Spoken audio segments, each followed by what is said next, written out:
So this is the gooey one that I'm going to share the recipe for today, and there's another one that I made, and if you like, leave me a comment about sharing that recipe. So this is the crunchy kind, the caramelized one. Hi guys, I'm Sonal and welcome to my channel. Today I'm going to share the recipe of a keto candy with you. This is like a caramel and it also has the texture of that. Can you believe it? So my friend has been asking me for this recipe for a while because he's trying to cut down on his sugars, and he really misses candy or caramel and he likes it a lot. And I was always telling him that that's not possible. It's never going to be that texture, because also in India we are not able to buy a lot of these syrups that I've seen them being sold in US. I'm not personally sure whether they are really keto or not, and probably they are because I haven't read the labels and I haven't bothered to do that. But what I can tell you is that one ingredient that I'm adding in this, which makes this into this nice and gooey chewy candy, is completely keto, and it's not only keto, it's extremely good for you. Go and buy yourself some of this. I've been eating this in yogurts and I decided to try this out in this because one of my bottle of fiber actually got hard from the moisture, and when I tasted it, it was like all chewy and gooey and I wasn't able to like free it and eat it, and that's when it struck me that this could be used to make candy, and which is exactly what I have done. I have tweaked the recipe a couple of times and here is what it is. Really hope you guys have listened to all of the information that I have shared about dietary fiber in another video, and the link to that is in the description as well as on the screen. So this is the fiber that I have used. You can use inulin, as I said, they can be used interchangeably. Here in a small pot, I have put 2.5 tablespoons of the fiber.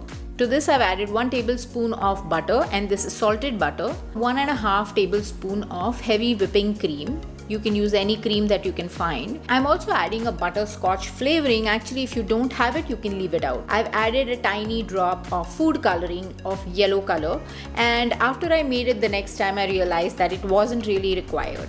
Now put this on the burner and cook this down till all of the fiber melts and gets mixed in the mixture, because it will toughen up a little bit, but after you give it some time, it'll melt. Now cook it for about 4 to 5 minutes till it kind of thickens, it gets bubbly, all the moisture has evaporated and you can see that it is almost like a mass. So our mixture is ready. We are going to put it in the molds that we like, the sizes that we like, but the smaller the mold the better, because it will get nice and hard on you. I'm going to put this in the freezer, and after some time I'm going to shift it to the refrigerator. What I have observed is that the texture gets much better when you leave it in the refrigerator for about 24 hours. I don't know why this works, how it works, whether it dries the candy out a little more or what is happening, but it is much better like that. So I really hope you guys try this recipe out. Also, click the like button, subscribe to my channel, share this recipe. So I'm using the smaller mold in the purple one, and then I'm using this chocolate mold. I've also added some butter because I thought that it would help it to come out. But if you're using silicone molds like I am, it doesn't really matter. You know, the butter didn't really mix, but I did that. Now we're going to put this in the freezer for about 4 to 8 hours and then shift it to the refrigerator. On another day, I made the same candy because we fell in love with it in a larger quantity. I'm going to flavor in 2 different ways. One with green matcha and the other one with a purple pea flower powder. Both of these are considered to be superfoods, and I'm not using it for that reason. I'm just giving it a natural color and also just making something extra healthy and fun. I also made a crunchy caramelized version, and maybe I can share a separate recipe of that. Let me know in the comments down below. Share this recipe with your friends and family because it is a delicious recipe, and I think it's a game changer for me. It is the best way to eat your fiber and keep your gut healthy. So let me know what you thought about the recipe. If you try it out in the comments section, also follow me on all of my other social media handles. Don't forget to share my channel with your friends and family. And thanks for watching. Bye.